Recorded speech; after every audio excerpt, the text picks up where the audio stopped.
What does your darkest secret have to do with the most famous verse in the Bible?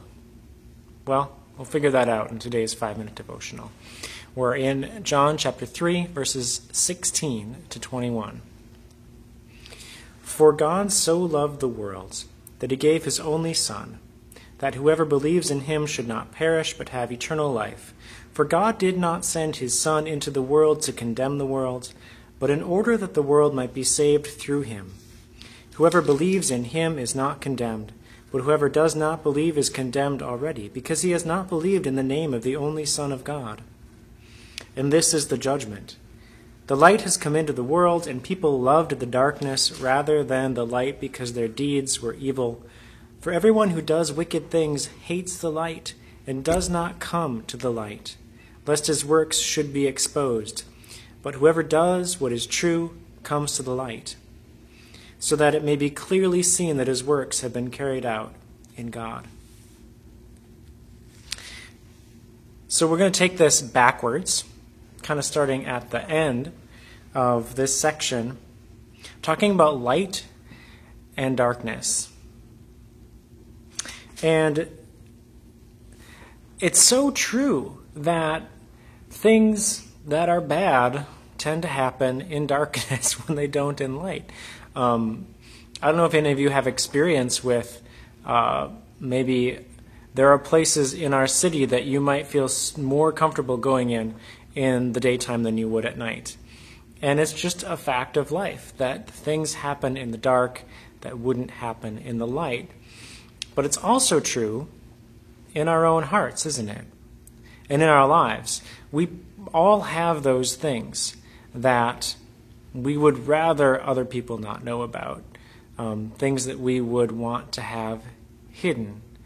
Either things that we've done, or things that we do, or things that we think that it would be embarrassing would be a mild way to put it if everyone knew about that thing, right?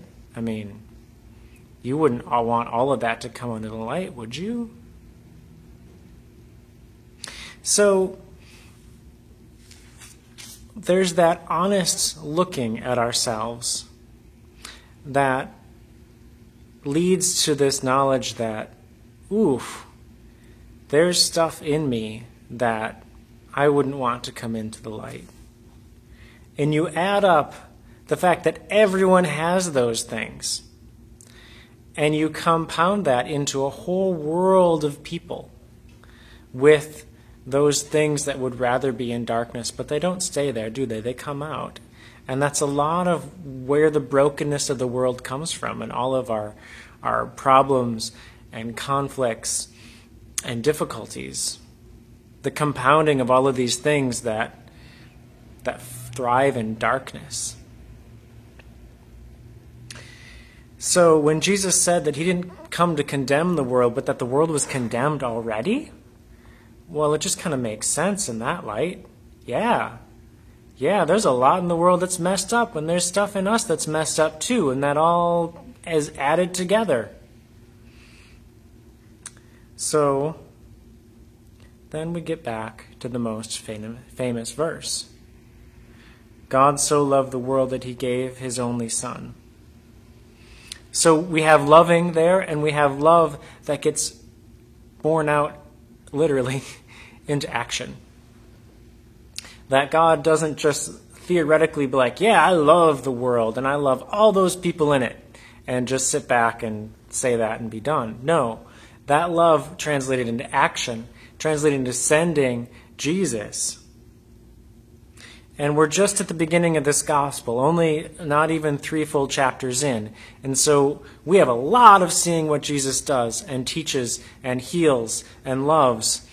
And then we get to him dying and rising and the beginning of the church afterwards, and into Acts and him walking with us today. So God sending his Son implies all of that stuff. That whoever believes in him, believes in Jesus, should not perish, but have eternal life. So here's the deal. All of that darkness is dwarfed by God's love for you and for the world.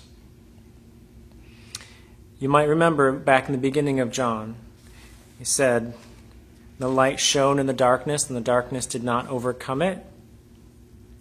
Yeah, that's what we're talking about here. That God's love, God's light, is much greater than any darkness. And even the darkness of death. And that by believing in Jesus, whoever believes in him would not perish, but have eternal life.